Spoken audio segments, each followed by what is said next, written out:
आप सबको जय यीशु की। परमेश्वर आप सबको बहुत आशीष बड़ी बरकत दे। आज जो मैं आपके साथ बात करने वाला हूँ वो है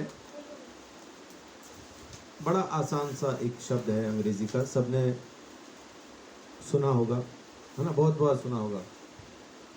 मैंने पहली बार सुना। प्रोक्रेस्टिनेशन।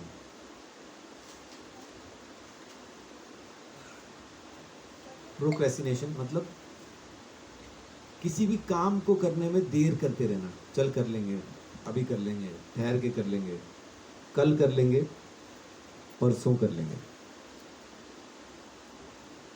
इसका असर क्या होता है हमारी जिंदगी में? आज परमेश्वर के वचन से वही देखते हैं और मुझे ऐसा लगता भी है कि प्रभु हमसे यही बात करना चाहता है कि हम इस चीज को समझ जाएं। हम जो टालते रहते हैं ना, खास तौर से प्रार्थना और वचन कर लेते हैं, अभी कर लेते हैं, अभी कर लेते हैं, और अभी करते करते वो टाइम आ जाता है जब हम कहते हैं चल कल करेंगे। अब तो निकल गया सब कुछ, है ना, अब कल करेंगे। तो इसमें परमेश्वर का वचन एक चीज कहता है कि ये आलस है, ये आलस है। नीति वचन 20:4 देखिए क्या कहता है।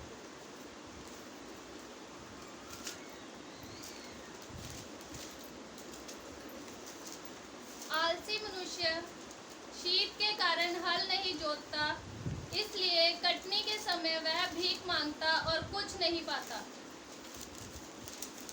अभी यहाँ पे क्या लिखा है? ठंड की वजह से, सर्दी की वजह से हल नहीं जोतता,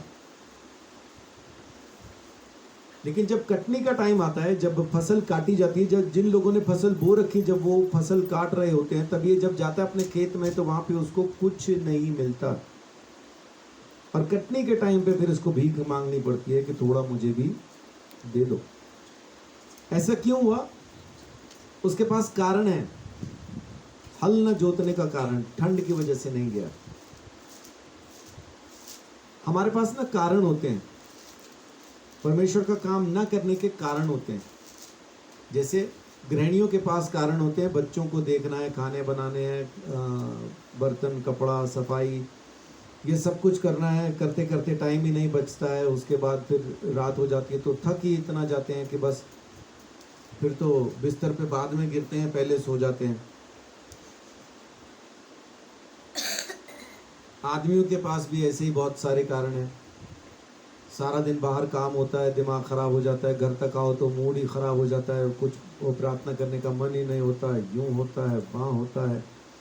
मेरा भाऊ बहुत ख़राब है, जहाँ पे मैं काम करता हूँ मेरा बॉस बेकार आदमी है, उसकी बातें सुन सुन के दिमाग खराब हो जाता है। यानी हम सबके पास कारण हैं, लेकिन कारणों से होगा क्या? जब कटनी का समय आएगा तब भीख मांगनी पड़ेगी, और ज़रूरी नहीं है कि मिल ही जाए, मिल ही जाए। 26:14 देखिए। ये बिस्तर पे पड़े पड़े ना सोचते रहते हैं, ये कर लूंगा, 3 बजे जाऊंगा, 5 बजे जाऊंगा, चल अब तो रात हो गई। जैसे किवाड़ अपनी चूल पर घूमता है, वैसे ही आलसी अपनी खाट पर करवटें लेता है। दरवाजा कहीं जाता है क्या? करता क्या है? बस अपनी चूल पे घूमता है, चलता तो रहता है ना, कभी गया बाहर, कभी अंदर आया, कभी ऐसे, लेकिन जाता कहाँ है? कहीं नहीं। वैसा ही आलसी भी अपने बिस्तर पे इस दरवाजे की तरह ही बस करवटें बदलता रहता है, करता कुछ नहीं। ना वचन पढ़ेगा, ना प्रार्थना करेगा, ना आराधना करेगा, ना लोगों के पास वचन सुनाने जाएगा, ना प्रार्थना के लिए जाएगा, कुछ नहीं। ऐसा क्यों? क्योंकि उसको वो करने की इच्छा नहीं है, वो करना नहीं चाहता, मेहनती नहीं है।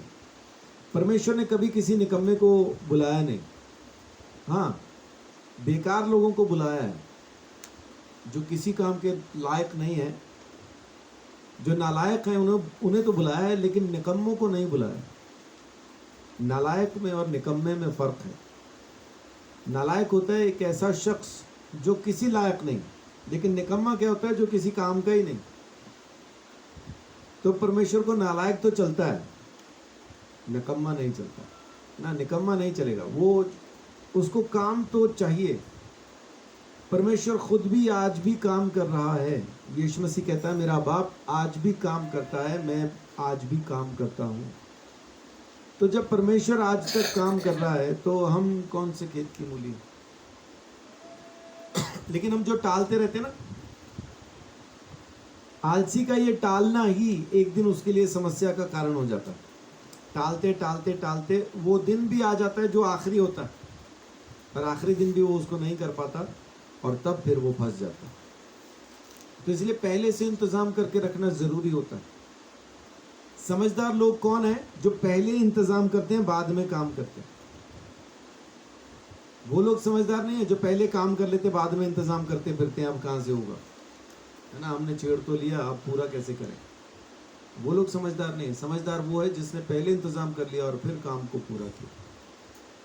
सो परमेश्वर बिल्कुल चाहता है कि हम समय को मैनेज करें। परमेश्वर खुद भी समय का पाबंद है और हमें भी समय का पाबंद होना। देखिए, ये परमेश्वर की सेवा की बात है, परमेश्वर के पीछे चलने की बात है। लोग चर्च भी आते हैं, प्रार्थना भी करते हैं, वचन भी पढ़ते हैं, उपवास भी रखते हैं, सब कुछ करते हैं, लेकिन चीज़ों को टालते रहते हैं। कल करेंगे, परसों करेंगे। जैसे कुछ लोग दसवांश को टालते हैं, चल अगले महीने दे देंगे, चल अगले महीने दे देंगे। वो अगला महीना ही नहीं आता, अगला महीना नहीं आता। मैंने 3 साल ऐसे ही दसवांश खाया, गिनता रहता था, पर्ची पे लिस्ट बनाता था, आज 50 हो गए, 100 हो गए, 150। वो महीने के आखिर तक जब वो हो जाते थे ना कि अब तो 1500 हो गए, और फिर जो सपोर्ट मिलती थी बीसीआई से वो होती थी 2500, और पिछले महीने का दसवांश हो गया 1500। आप सोच रहे हो कि 2500 का दसवांश 1500 कैसे हो गया? वो जो भेंट में भी मिले सब गिन के करना पड़ता। तो अब दसवांश बन गया 1500, तनख्वाह पहली तारीख को आई 2500, अब उसमें से 1500 नहीं निकलते फिर, क्योंकि मकान का किराया भी उसी में से देना है, सब उसी में से होना है। फिर वो एक साथ जो आते हैं, जो अलग अलग आ रहे हैं 150 अलग अलग पूरा महीना आते रहेंगे, वो तो अलग चीज़ है।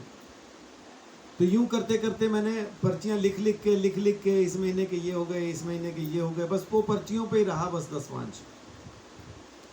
फिर मुझे फाइनल ये करना पड़ा कि जैसे ही पैसा आता है उसको निकाल दो साइड में, दसवांश पहले निकाल के रख दो। तो तब कहीं जाके 3 साल बाद मैंने दसवांश देना शुरू किया, नहीं तो खा ही रहा था। ये खाली आप नहीं, सभी इसी उसमें है ना, सभी इसी नाव में एक बार तो सब सवार होते हैं, सबका वही हाल है। प्रार्थना कल कर लेंगे, वचन कल पढ़ लेंगे। कितने लोगों ने ये फाइनल किया था इस साल में बाइबल खत्म करनी है? कितने लोगों ने ये तय किया था जब दिसंबर आया था या जनवरी आई थी? किया था तय? किया था? आधी हो गई अभी?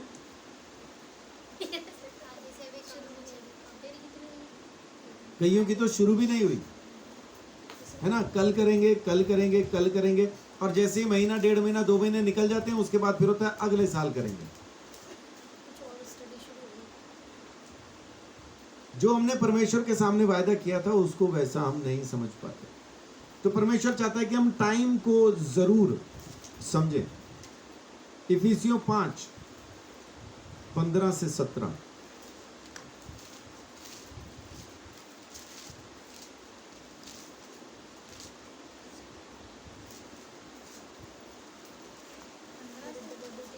से इसलिए ध्यान से देखो कि कैसी चाल चलते हो, निर्बुद्धियों के समान नहीं पर बुद्धिमानों के समान चलो। अवसर को बहुमूल्य समझो क्योंकि दिन बुरे हैं।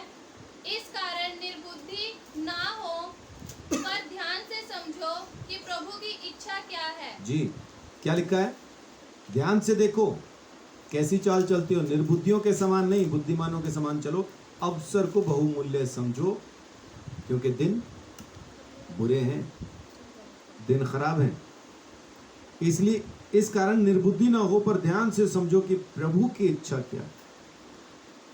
तो इन दिनों आपको क्या लगता है कि प्रभु की इच्छा इन दिनों में क्या है? मुझे लगता है कि प्रभु की इच्छा इन दिनों में है कि सब प्रार्थना में बैठे, प्रार्थना में बढ़े। परमेश्वर सबको सामर्थ्य में बढ़ा देना चाहता है। आमीन। जो प्रार्थना में बैठेगा इन दिनों में, जरूर परमेश्वर उसको अपनी पवित्र आत्मा की सामर्थ्य से भर देगा। तो समझो, अपने आप को देखो, अपने आप को जांचो, दूसरे को नहीं जांचना। अब यहाँ पे लिखा है ना कि अपने आप को, इसलिए ध्यान से देखो कि कैसी चाल चलती हो। तो अपने आप को ही देखो।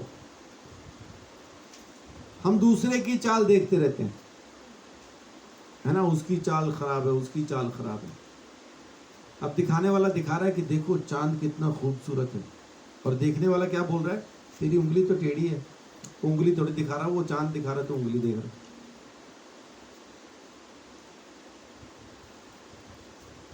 परमेश्वर इन दिनों चाहता है कि हम ध्यान से चलें।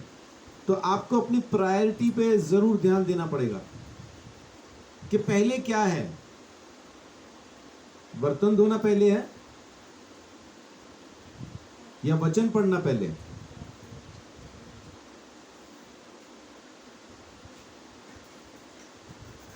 थक जाओ तो सो जाना पहले है या प्रार्थना करना पहले? ये प्रायोरिटी आपको समझनी पड़ेगी। आप कौन सी चाल चल रहे हैं वो देखना पड़ेगा। जिंदगी में यीशु मसीह सबसे पहले है या कुछ और है जो सबसे पहले? सबसे पहले कैसे पता चलता है कि ये मेरी जिंदगी में पहला है? जिसके बगैर जिंदगी सोच नहीं सकते, वो पहला है। अगर वो यीशु नहीं है तो दोबारा से अपनी चाल को समझिए, फिर दोबारा से देखिए कि आप कौन सी चाल चल रहे, कैसी चाल चल रही। क्योंकि सबसे पहले यीशु, उसके बाद सब कुछ। कुछ हो या ना हो दिक्कत नहीं, चाहे मेरे खेत में फसल उगे ना उगे, मगन क्यों रहूंगा? क्योंकि यहोवा में हूं। आनंदित इसलिए हूं क्योंकि प्रभु यीशु में हूं। आनंद का कारण यीशु मसीह होना चाहिए, आनंद का कारण कुछ और नहीं होना चाहिए। तो अपने आप को जांचिए कि आप क्या कर रहे हैं।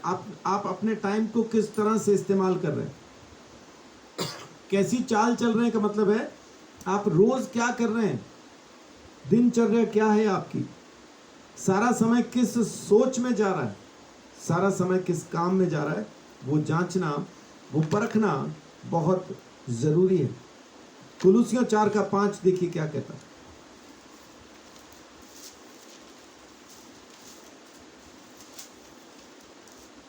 अवसर को बहुमूल्य समझकर बाहर वालों के साथ बुद्धिमानी से व्यवहार करो। बार बार वही है, अवसर को बहुमूल्य समझो।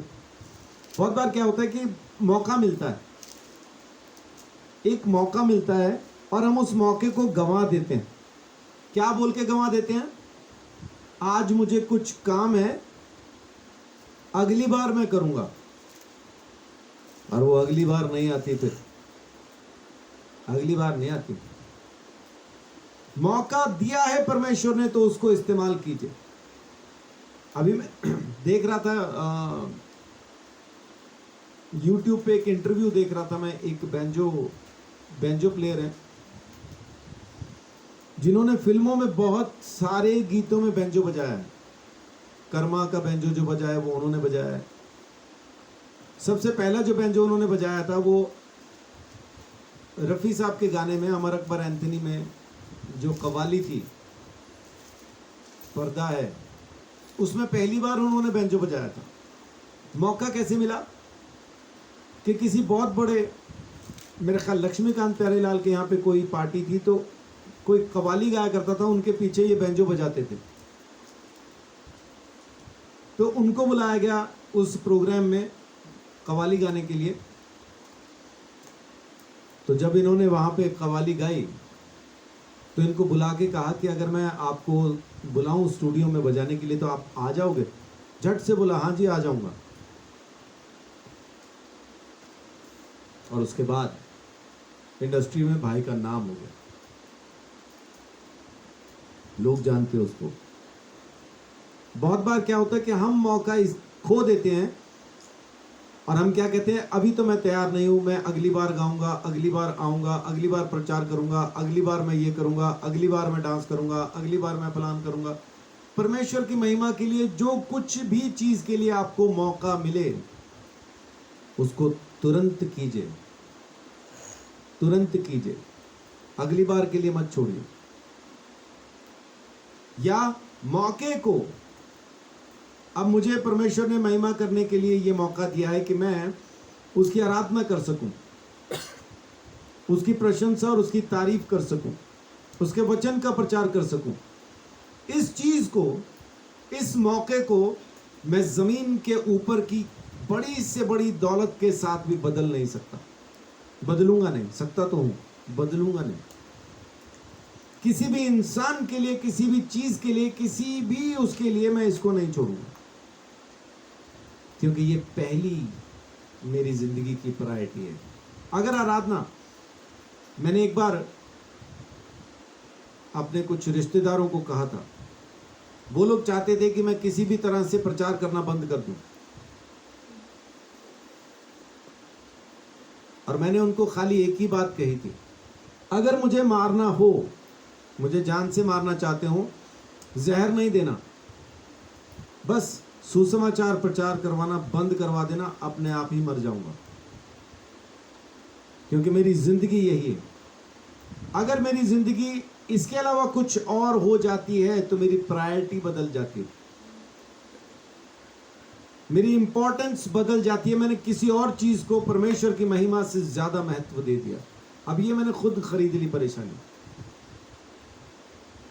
सबसे पहले प्रभु, उसके बाद जो है सो बाद है।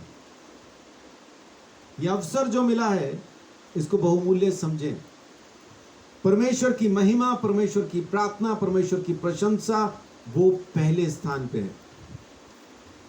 बाकी सब चीजें इसी मिट्टी की बनी है, वो चाहे सोना हो, चांदी हो, हीरे हो, जवाहरात हो, पैसा हो, इंसान हो, कुछ भी हो, इस मिट्टी से बना है, इसी मिट्टी में मिल जाएगा, कुछ साथ नहीं जाएगा। परमेश्वर कहता है पेट और पेट का भोजन दोनों नाश हो जाएंगे,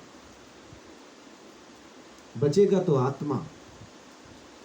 आप किसको बचाना चाह रहे हैं, किसकी तरफ हैं, वो आपको गौर करना जरूरी है। मुझसे अगर कोई सौदा करना चाहे कि परमेश्वर की आराधना, परमेश्वर के प्रचार, परमेश्वर की महिमा के बदले में मैं तुझे ये देता हूं, इसको छोड़ दे, वो चाहे कुछ भी दे दे मुझे, ये नहीं छोड़ सकता। यीशु मसीह को शैतान ने सारा जमीन का पूरा वैभव दिखा के कहा, एक बार मुझे सजदा कर, मैं सब दे दूंगा। यीशु मसीह ने कहा चल वे काम कर, परमेश्वर को छोड़ मैं किसी और को सजदा नहीं करता। लेकिन अगर हम प्रायोरिटी बदल देते हैं, ये चीज, इस अवसर को छोड़ के हम किसी और को सजदा कर देते हैं, तो वहां समस्या। ये सौदा कभी नहीं करना जिंदगी में, ये सौदा कभी नहीं करना कि आराधना के बदले में ये मिलेगा, कभी बेचना नहीं।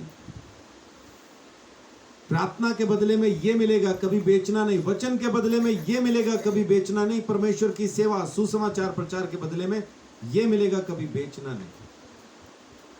और मिलेगा, बहुत कुछ मिलेगा। मुझे नौकरियां भी मिली, मुझे बहुत सारी ऑफर्स भी मिली, बहुत कुछ मिला, लेकिन मैंने परमेश्वर की महिमा को किसी चीज से बदला नहीं, बेचा नहीं। नहीं चाहिए, नहीं करूंगा, क्योंकि मेरा टाइम परमेश्वर की महिमा के लिए, मैं और कुछ नहीं करूंगा। सो आप टाइम मैनेज कीजिए, आपकी प्रायोरिटी किस चीज के लिए है, उसके हिसाब से आप टाइम को मैनेज कर सकते हैं। जिन लोगों ने संगीत सीखना होता है वो सुबह 4 बजे उठ के सा लगाते हैं। क्यों? क्योंकि उनकी प्रायोरिटी है संगीत, उनको गाना है, अच्छा गाना है। जिनकी प्रायोरिटी बिजनेस है, अगर उनको दिल्ली पहुंचना है यहाँ से अपना सामान लेके, तो वो उसी हिसाब से उठेंगे, तैयारी करेंगे, सामान ला देंगे, दिल्ली पहुंच जाएंगे, क्योंकि उनकी प्रायोरिटी वही है। जिस किसी को जो करना है उसकी वो प्रायोरिटी है। तो आप देखें, आराम से बैठ के जांचना अपने आप को कि आपकी जिंदगी में पहला स्थान किसका है। अगर बाय चांस यीशु वहां पे ना मिले तो उस चीज को बदल देना फिर प्रभु यीशु मसीह से, आमीन, उसको हटा देना वहां से और यीशु को रखना, क्योंकि पहला स्थान उसी का होना चाहिए। अगर आपने पहला स्थान किसी और चीज का रख लिया तो कल को जब आपको जरूरत पड़ेगी, जब कटनी के समय पे आपको जरूरत पड़ेगी तो कुछ ना मिलेगा, फिर भीख मांगनी पड़ेगी। कटनी के समय फिर भीख मांगनी पड़ेगी, क्योंकि हल जोतने के समय में ठंड की वजह से जोता नहीं। पहला स्थान किसका था? ठंड का।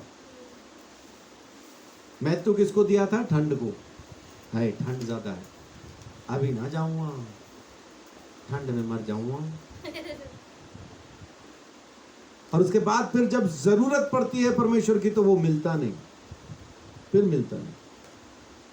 फिर हम शिकायत करते हैं, मैंने सब कुछ किया था, प्रार्थना भी की थी, वचन भी पढ़ा था, ये भी किया था, वो भी किया था, तो भी ये हो गया, तो यीशु के पीछे चलने का फायदा क्या? ईमानदारी से आप देखना बैठ के, जिस चीज के लिए आप रो रहे होंगे वही आपकी प्रायोरिटी थी, यीशु नहीं था। और फिर वो प्रायोरिटी आपको बचा भी नहीं पाए, खुद भी पता नहीं बचती है कि नहीं। सो मैनेजमेंट, टाइम मैनेजमेंट, अपनी प्रायोरिटी को सेट करने के लिए टाइम तय कीजिए। मैंने कल ही सुना, एक बीवी ने मेरे को गवाही दी, माने अपने पति के बारे में गवाही दे रही थी कि हमारी नई नई शादी हुई, हम भी क्रिश्चियन थे, ये भी क्रिश्चियन थे, नई नई शादी हुई, ये घर से जाते थे सुबह काम के लिए, जैसे ही शाम को वापस आते थे, आते हाथ मुंह धो के चाय पीते और सीधा ही जाके वचन पढ़ना और प्रार्थना करना शुरू कर देते। मैंने इनके पास्टर को शिकायत की, नई शादी है ये, बिल्कुल नई। बोल रही मैंने पास्टर को शिकायत की और मैंने बोला कि पाजी ये तो मुझे टाइम ही नहीं देते, ये तो बाहर से आते हैं और आते वचन पढ़ना शुरू कर देते हैं, मेरी तरफ तो ध्यान ही नहीं देते। तो कह रहे, तब पाजी ने समझाया, तेरी जिंदगी में पहला कौन है? उसकी जिंदगी में तो पहला यीशु है, तेरी में कौन है? तो उसका सारा ध्यान तो पति में ही था। तो बोल रहे इसका ध्यान प्रभु में, तेरा ध्यान किधर है? तो जब उसने कहा मेरा ध्यान पति में है, तो बोले पति में ध्यान देके क्या करेगी तू? पहला स्थान किसका है? उन्होंने बताया फिर प्रभु का है। कह रही पाजी तब मेरे को पता चला कि मेरा पति ठीक करता है, कि जैसे काम से वापस आता है, आते ही प्रार्थना में वचन में बैठ जाता है, मेरा पति सही करता है।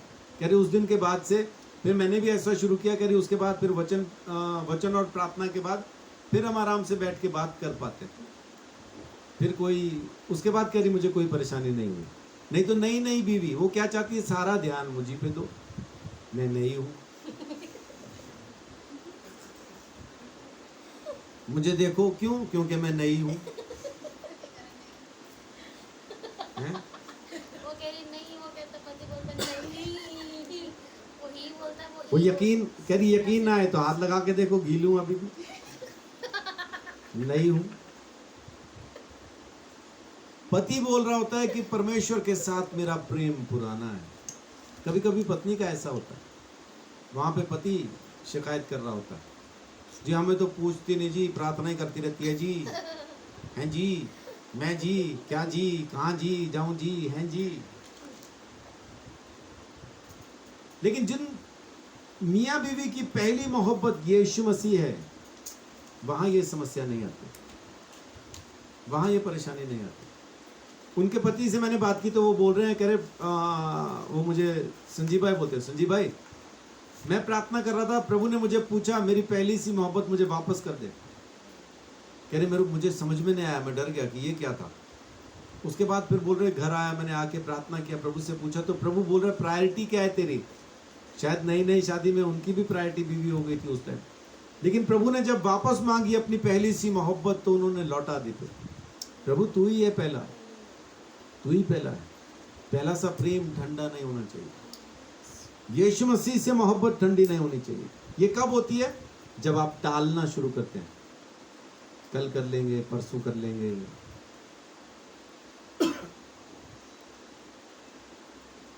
ऐसा ही अगर आप अपने रिश्ते को भी कल परसों पे टालना शुरू करें ना, रिश्ता खत्म हो जाता। जैसे गर्लफ्रेंड बॉयफ्रेंड का होता है ना, आज नहीं मिले, कल नहीं मिले, परसों नहीं मिले, 6 महीने हो गए नहीं मिले, तो फिर उसके बाद मिलते भी नहीं, क्योंकि उनकी प्रायोरिटियां 6 महीने में बदल जाती हैं फिर, है ना। वो मुन्ना भाई वाला काम हो जाता है। ऐश्वर्या गई, अगले दिन फिर हमारे मोहल्ले में सुष्मिता आई, है ना, वो हो जाता फिर। बाबा आमिर खान की बात सबको याद आ जाती है।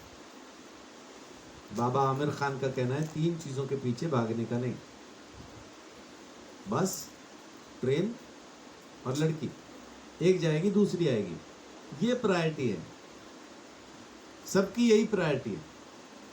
लेकिन यीशु मसीह बदलता नहीं, वो कल आज और युगान युग एक सा था, एक सा है, एक सा ही रहेगा। वो बदलेगा नहीं, वो बदलेगा नहीं। तो उसको पहला स्थान दीजिए, जो बदलेगा नहीं। जो बदल ही जाते हैं उनका क्या, मौके मौके पे बदल जाते हैं। तूने ये कहा, मैंने ये कहा, मैंने ये सुना, तूने वो सुना, हट चल, नहीं बोलेंगे, खत्म। वो नहीं करना। देखिए व्यवस्था विवरण 23 का 21,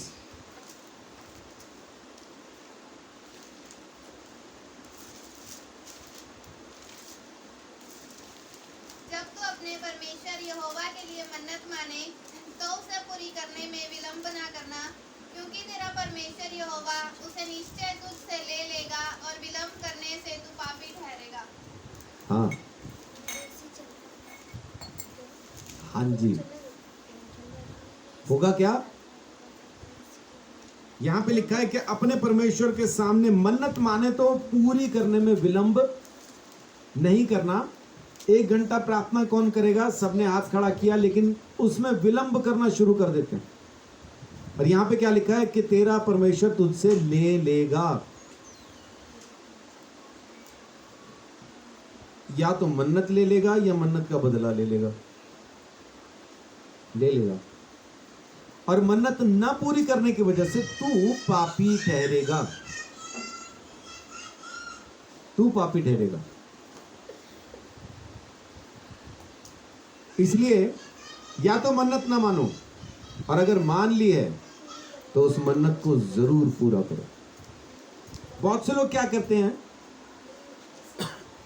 ये दशमांश की बात बार बार मैं इसलिए करता हूं क्योंकि पैसा है ना, पैसे के साथ लोगों का थोड़ा ताल्लुक ज्यादा हो जाता है। बहुत से लोग क्या मन्नत मानते हैं, प्रभु मेरी तनख्वाह बढ़ा दे, मैं ज्यादा दशमांश देना चाहता हूं। और जब तनख्वाह बढ़ती, जब ज्यादा दशमांश देने का समय आता है तो पास्टर के साथ लड़ाई कर लेता है, फिर किसी दूसरे चर्च में जाना शुरू कर देते हैं।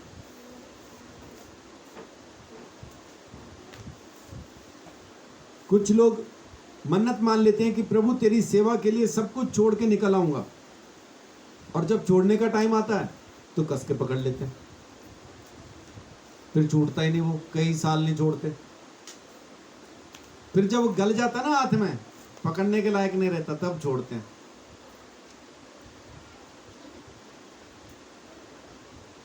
फिर बोलते हैं छी गंदा, उससे पहले कस के पकड़ा हुआ होता, नहीं जाने दूंगा, नहीं जाने दूंगा। और बाद में फिर जब वो चीज पकड़ने के लायक नहीं रहती, किसी काम की नहीं रहती, जिसको पकड़ रखा था सेवकाई ना करने के लिए, तब छोड़ के सेवकाई के लिए निकलते हैं।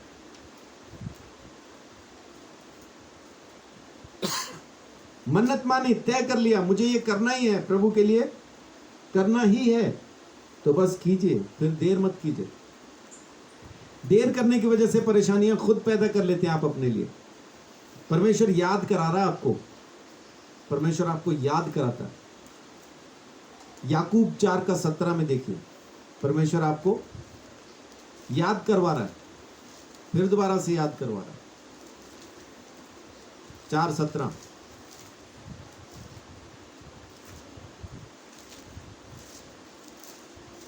इसलिए जो कोई भलाई करना जानता है और नहीं करता उसके लिए यह पाप है। जी, जो भलाई करना जानता है, अब जिसको पता है कि भला क्या है लेकिन नहीं कर रहा। हमें से कितने लोगों को यह पता है कि प्रार्थना करना भला है?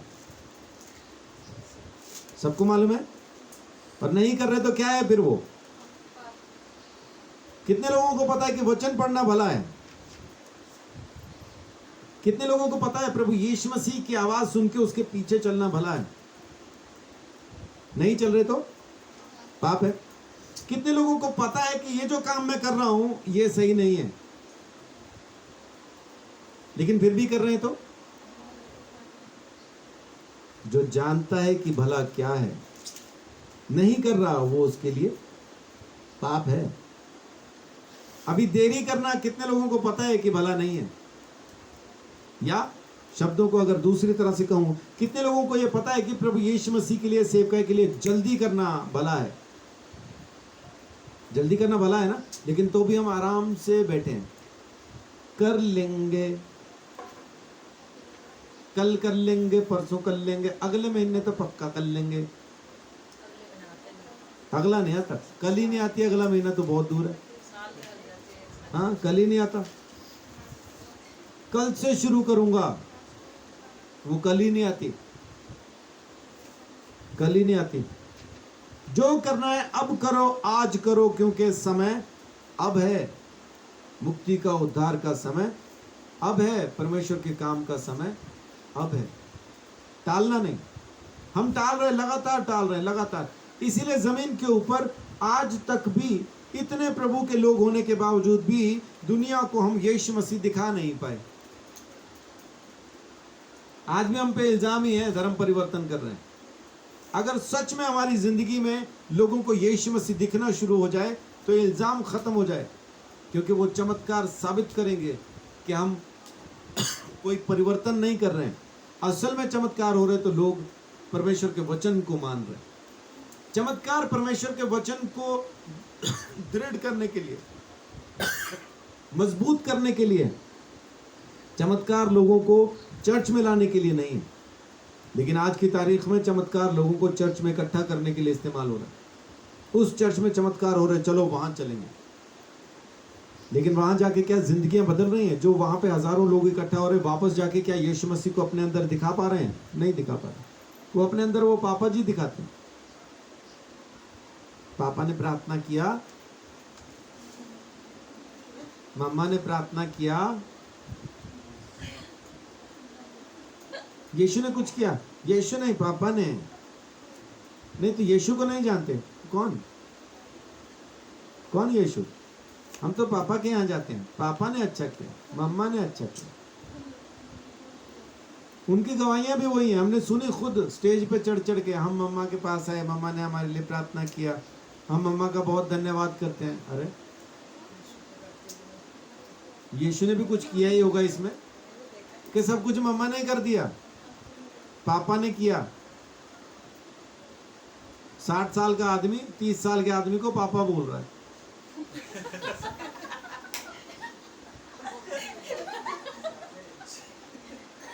है ना चमत्कार? इससे पहले कि बाप पैदा हो, 30 साल पहले बेटा पैदा होगा, और 30 साल के बाद बाप पैदा होता।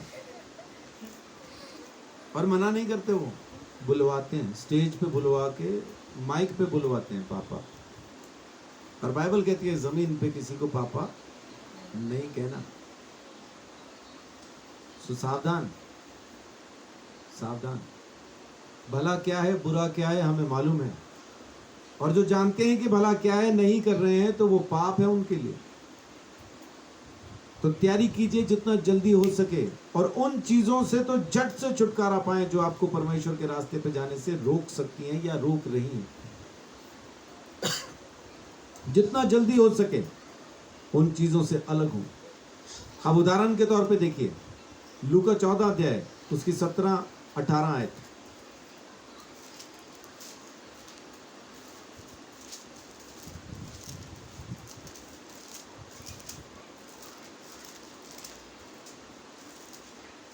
जब भोजन तैयार हो गया तो उसने अपने दास के हाथ आमंत्रित लोगों को कहला भेजा, आओ अब भोजन तैयार है। पर वे सब के सब क्षमा मांगने लगे। पहले ने उससे कहा, मैंने खेत मोल लिया है और अवश्य है कि उसे देखूं। मैं तुझसे विनती करता हूँ, मुझे क्षमा कर दे। दूसरे ने कहा, मैंने 5 जोड़े बैल मोल लिए हैं और उन्हें परखने जाता हूँ। मैं तुझसे विनती करता हूँ, मुझे क्षमा कर दे। और एक और ने कहा, मैंने विवाह किया है, इसलिए मैं नहीं आ सकता। अब इन्होंने सबने कारण बता दिए ना आने के कारण। वो बुला रहा है, ये जाने दे, बुला रहा है, कारण बता रहे ना जाने के, ना जा पाने के कारण बता रहे हैं। मैं नहीं आ पाऊंगा, मैं नहीं जा पाऊंगा, मैं नहीं पहुंच पाऊंगा, मुझे ये करना है, मुझे वो करना है, पहले वो ज़रूरी है, फिर ये ज़रूरी है, उसके बाद वो होगा। मैं अकेला कैसे छोड़ के आ जाऊं, मैं दुकेला कैसे छोड़ के आ जाऊं।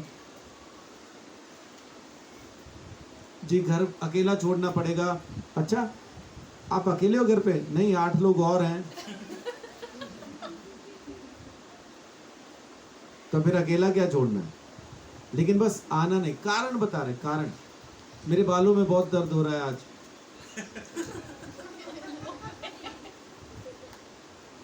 है ना, कारण बताते हैं, ना पहुंच पाने के कारण। नहीं आ सकता, नहीं आ सकता, नहीं आ सकता। फिर क्या किया? उस दास ने आकर अपने स्वामी को ये बातें कह सुनाई। तब घर के स्वामी ने क्रोध में आकर अपने दास से कहा, नगर के बाजारों और गलियों में तुरंत जाकर कंगालों ढूंढ। कैसे जाकर? तुरंत तुरंत जाकर कंगालों को, टुंडों को, किन किन को? लंगड़ों को और अंधों को यहाँ ले आओ। ले आओ। अगर हम यही करते रहेंगे, मैं नहीं आ सकता, मैं नहीं जा सकता, अगर हम मौके को, अवसर को बहुमूल्य नहीं समझेंगे, तो फिर मालिक ये आज्ञा दे देगा, तुरंत जाओ। क्योंकि हम टाइम लगा रहे हैं ना, पहले खेत देख आऊं, पहले बैल चला के देख लूं, पहले शादी जाया हूँ, ये कर लूँ, वो कर लूँ, आज तो शादी है, आज तो फलाना है, आज तो ढमकाना है। आप ईमानदारी से बताएं, क्या मेरा परिवार नहीं है? है मेरा परिवार? सब जिंदा हैं? क्या मेरे परिवारों में शादियां नहीं होती होंगी? मुझे जाते देखा कभी? क्यों नहीं जाते देखा? क्योंकि आमतौर पर शादियां कब होती हैं? संडे को।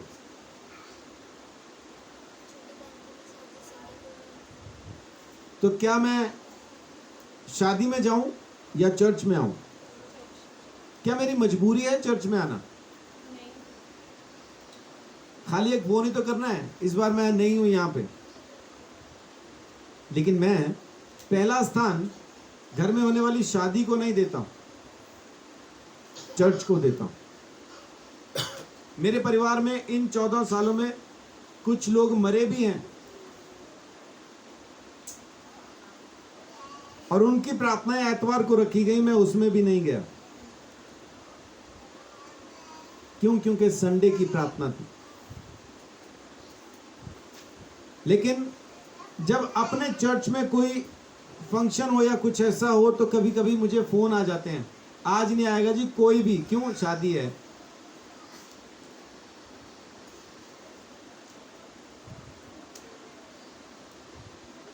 मैं कह देता हूं ठीक है, क्योंकि आपकी प्रायोरिटी है ना, आपने चुनना है पहला स्थान किसका,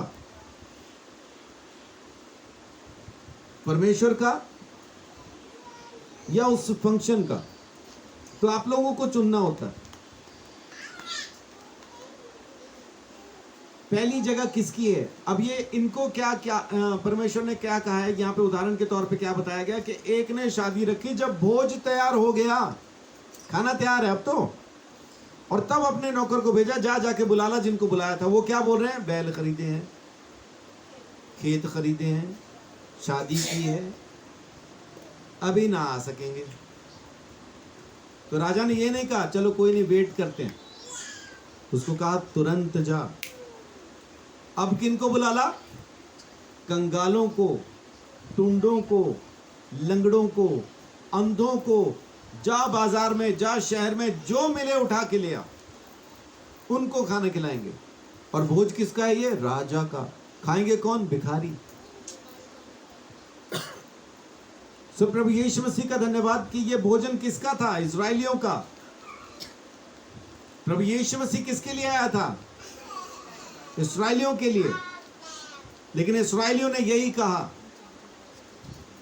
खेत खरीदा है, बैल खरीदे हैं, शादी की है, आज ना आ पाएंगे।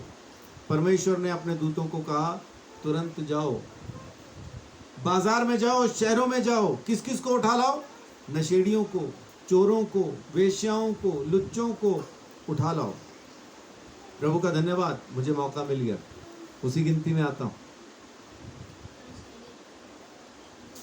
प्रभु का धन्यवाद कि मैं बैल देखने नहीं चला गया, मैं खेत देखने नहीं चला गया, मैं शादी में नहीं चला गया। और परमेश्वर का धन्यवाद कि निमंत्रण नहीं है, हम उठा लिए गए, बुला लाओ, ले आओ। शादी में शामिल होने के लिए कपड़ा भी उसी ने दिया है, क्योंकि राजा की शादी में शामिल होने के लिए भिखारी अपना सबसे बढ़िया वाला सूट भी पहने तब भी भिखारी है।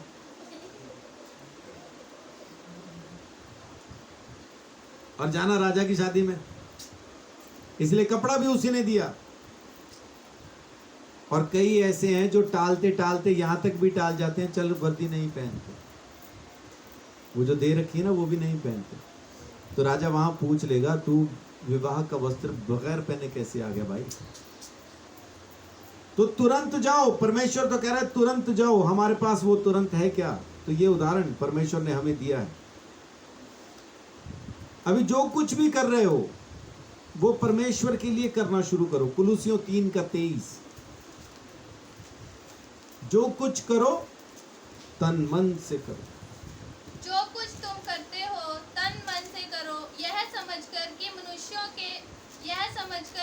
मनुष्यों के लिए नहीं परंतु प्रभु के लिए करते हो।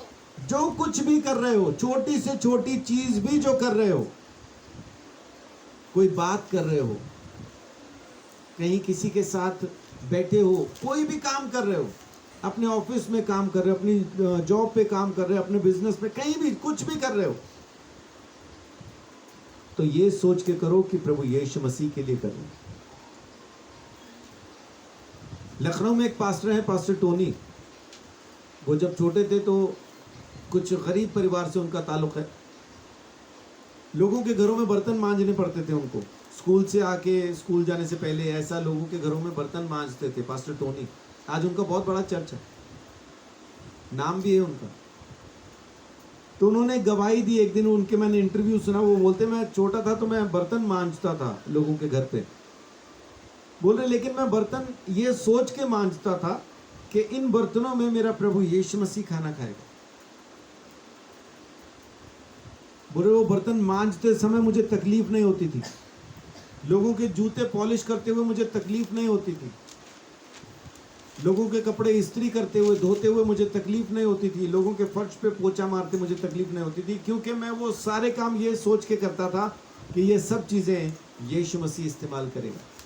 फर्श को बोल रहे मैं ऐसा चमका के पोछा मारता था ये सोच के कि यीशु इस पे चलेगा, उसके पाँव पे धूल नहीं लगनी चाहिए। और हम पोछा मारते हैं और पोछा मारते हैं,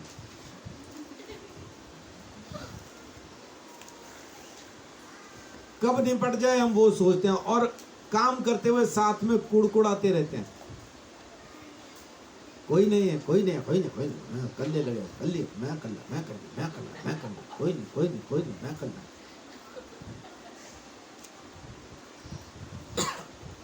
ऐसा क्यों सोचते हैं हम? क्योंकि हम ये सोचते हैं कि कर तो मैं रहा हूं, इस्तेमाल सब करेंगे और साथ कोई नहीं देता। तो आप जो कुछ भी कर रहे हैं बस ये सोच के करें कि प्रभु यीशु मसीह के लिए कर रहे हैं। बात कर रहे हैं तो ये सोच के करें कि यीशु मसीह सुन रहा है। कुछ देख रहे हैं तो ये सोच के देखें कि यीशु साथ में देख रहा है। कहीं जा रहे हैं तो ये सोच के जाएं कि प्रभु भी साथ में जा रहे हैं, मुझे वहां जाना चाहिए कि नहीं। तो जो कुछ भी करो परमेश्वर के लिए करो, ये सोच के करो कि परमेश्वर के लिए कर रहे हैं, तब हम सही चीज कर पाएंगे। फिर हम झूठ नहीं बोलेंगे, है ना, मैं यहाँ हूं, मैं कहाँ हूं, मैं क्या हूं, मैं क्यों हूं, वो नहीं करेंगे। जो है वो है। सो आखिर की 2 आयतें पढ़ के, वैसे 4 हैं लेकिन 2 जगह से हैं, आज हम इसको खत्म करेंगे। और ये चारों आयतें हमें बताएंगी कि अभी करो, अभी। नीति वचन 6:2,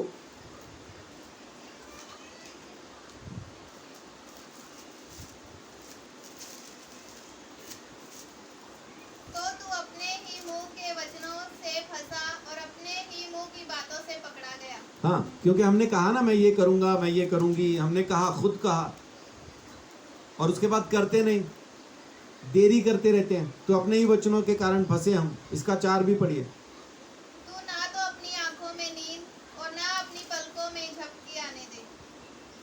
यानी सुस्ती का कोई काम नहीं, कर, बस चुस्त हो जा, दुरुस्त हो जा और काम कर। लोगों को जैसे ही बाइबल पकड़ाओ, है ना, नींद की गोली से बेहतर काम करती है बाइबल।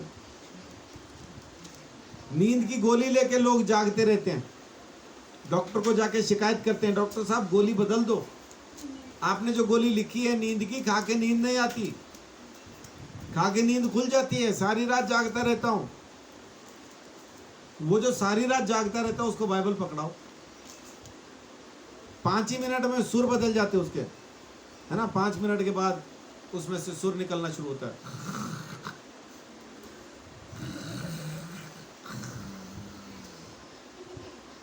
बढ़िया वाली गोली नींद की।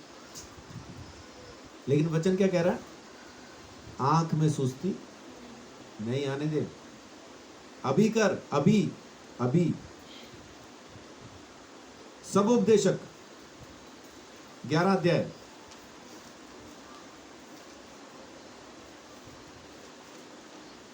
नीति वचन के आगे, सब उपदेशक 11 अध्याय उसकी 3 और 4। वरन जब मूर्ख मार्ग पर चलता है तब उसकी समझ काम नहीं देती और वह सबसे कहता है मैं मूर्ख हूँ। यदि हाकिम का क्रोध उस पर भड़के तो अपना स्थान न छोड़ना, क्योंकि धीरज धरने से बड़े बड़े अपराध रुकते हैं। ये आपने 11 का पढ़ा है? सॉरी 10 का। 11 का 3-4 पढ़िए। यदि बादल जल भरे हैं तब उसको भूमि पर उंडेल देते हैं, और वृक्ष चाहे दक्षिण की ओर गिरे या उत्तर की ओर, तो भी जिस स्थान पर वृक्ष गिरेगा वहीं पड़ा रहेगा। जो वायु को ताकता रहेगा वह बीज बोने ना पाएगा, और जो बादलों को देखता रहेगा वह लवने ना पाएगा। जी। सो आखिर में मैं इस वचन के साथ अपने वचन को यहाँ पे खत्म करूंगा। क्या लिखा है कि अगर बादल जल से भरे हैं तब उसको भूमि पर उंडेल देते हैं, और वृक्ष चाहे दक्षिण की ओर गिरे या उत्तर की ओर, तो भी जिस स्थान पर वृक्ष गिरेगा वहीं पड़ा रहेगा। यानी अगर बादल पानी का भरा भी है तो भी वो जमीन पे फेंक देता है पानी, और पेड़ गिर जाए तो पड़ा ही रहेगा, हिलेगा नहीं, दोबारा खड़ा नहीं होगा। तो अगर आप भरे हुए बादल के जैसे हैं लेकिन जा नहीं रहे, कुछ कर नहीं रहे, एक ही जगह पे ठहरे हुए हैं, तो पानी जमीन पे गिर जाएगा। और अगर आप पेड़ हैं, हरे भरे पेड़ हैं लेकिन गिर गए हैं, तो पड़े ही हैं। फिर आगे देखिए क्या कहता है, अगर हवा को ताकते रहेंगे तो बीज नहीं बोएंगे। कैसे? बीज बोने चले नहीं, आज तो हवा चले, अंधेरी आने की उम्मीद है ना, आंधी आ जाएगी, चल रहन दे। अगले दिन फिर ओ तूफान आ जाएगा, रहन दे। अगले दिन फिर ओ साइक्लोन आ रहा है, अब तो रहन दे। नहीं बोएंगे, हवा ही देखते रहेंगे तो बीज बोएंगे नहीं। और अगर बादल ही देखते रहेंगे, बादल आ गए, बारिश ना हो जाए, अभी आज नहीं काटेंगे, बादल हो गए आज नहीं काटेंगे, बादल हो गए आज नहीं काटेंगे, तो काटने ही नहीं पाएंगे। तो आप चीजों को देख के रुको मत, चीजों को देख देख के रुको मत कि पहले ये हो जाए तो फिर वो करेंगे, पहले वो हो जाए तो फिर ये करेंगे। देख देख के रुको मत, अपना काम करो, तुरंत करो, अभी करो। प्रायोरिटी को चेक करो कि आपकी जिंदगी में पहला स्थान किसका है, क्योंकि जो आपकी जिंदगी में पहले स्थान पे है ना, आप उसी की तलाश में हैं, आप उसी की खोज में, आपको वही चाहिए, वही है आपकी प्रायोरिटी। अगर वो यीशु नहीं है तो आपकी प्रायोरिटी गलत है। आपने जिसको प्राथमिकता दी है, जो पहला स्थान आपने जिसको दिया है, चाहे वो नौकरी है, चाहे वो पैसा है, चाहे वो माँ है, बाप है, बीवी है, बच्चे हैं, दोस्त है, कोई भी है, अगर वो यीशु नहीं है तो आपकी प्राथमिकता गलत है। आप जिसकी खोज में है, जिसकी तलाश में है, वो यीशु होना चाहिए, पवित्र आत्मा होना चाहिए, तब आप सही रास्ते पे हैं। लेकिन अगर वो नहीं है तो फिर परेशानी है, और आप अपने ही शब्दों से फंसे हैं फिर, क्योंकि आपने खुद मन्नत मानी, खुद कहा हाँ हम सेवा करेंगे, खुद कहा हाँ हम प्रार्थना करेंगे, खुद कहा कि हाँ हम परमेश्वर की महिमा अपनी ज़िंदगी से करेंगे, खुद कहा, किसी ने कहलवाया नहीं, किसी ने कहलवाया नहीं है ना, आपने खुद कहा। कल अशोक सोलंकी भाई मुझे बोल रहे थे, पास्टर पिछले 1 साल से मुझे जितने भी त्यागे हुए हैं ना वो ही मिल रहे हैं। किसी के पति ने छोड़ दिया है, किसी के माँ बाप ने छोड़ दिया है, कोई अकेला ही है, कैसा कोई बीमार है, ऐसे लोग मुझे मिल रहे हैं। ऐसा क्यों? मैंने बोला आपने 1 साल पहले से कहना शुरू किया होगा कि मैं ऐसे लोगों की सेवा करता हूँ या ऐसे लोगों की सेवा करना चाहता हूँ। बोले हाँ कहा तो था। हाँ तो फिर आपको मिलेंगे ही, क्योंकि आपने कहा था। तो जो उन्होंने कहा था अब उनको मिलने लगा है, तो अब वो सोचने लगे हैं ये क्यों मिल रहे हैं, लेकिन तो भी काम तो वो कर रहे हैं। तो जो कुछ आप कह रहे हो परमेश्वर सुन रहा है। परमेश्वर ने तो यहाँ तक अपने लोगों की सुन ली। जब परमेश्वर के लोगों ने कहा ना अच्छा होता जंगल में ही मरते, परमेश्वर ने कहा मरो, वो जंगल में ही मरे, 40 साल जंगल में ही मरे। जो 20 साल से छोटे थे उनको बड़ा करके परमेश्वर फिर कनान देश में लेके गए। तो परमेश्वर यहाँ तक सुन रहा है। तो जब आपको पता है कि जो कुछ वो सुन रहा है, जो कुछ आप कह रहे हैं वो सुन रहा है और वही वो कर भी देगा, तो आप गौर से ध्यान से कहें, ध्यान से सुने, ध्यान से परमेश्वर के पीछे चलें, गौर करें कि आप किसके पीछे चल रहे हैं। वो जो सामने चल रहा है क्या वो सच्चा चरवाहा है, या आपने ऐसे ही किसी के पीछे चलना शुरू कर दिया। हमारे गांव के साइड में साधुओं के कुत्ते के बारे में एक कहावत मशहूर है। कहते साधुओं के कुत्ते का काम क्या होता है कि कोई उठ के चले ना, उसके पीछे वो राख लगी देखे तो उसी के पीछे चल देता है, ये भी साधु ही होगा। तो जिस किसी के पीछे राख लगी है सारे साधु नहीं है। जिसके पीछे आप चल रहे हैं सारे यीशु मसीह नहीं है। वो सच्चा गडरिया, वो सच्चा चरवाहा प्रभु यीशु मसीह के सिवाय कोई और नहीं है। गौर से देखें आप किसके पीछे चल रहे हैं, और परमेश्वर आपको उसके मुताबिक आशीष भी देगा, बड़ी बरकत भी देगा। सो परमेश्वर आप सबको बहुत आशीष, बड़ी बरकत दे। अपनी प्रायोरिटी को समझें और चीज़ों को टाले ना, कल करूँगा परसों करूँगा, वैसा नहीं कीजिए। आज अभी यही समय है, अभी और इसी वक्त कीजिए। परमेश्वर आप सबको बहुत आशीष, बड़ी बरकत दे।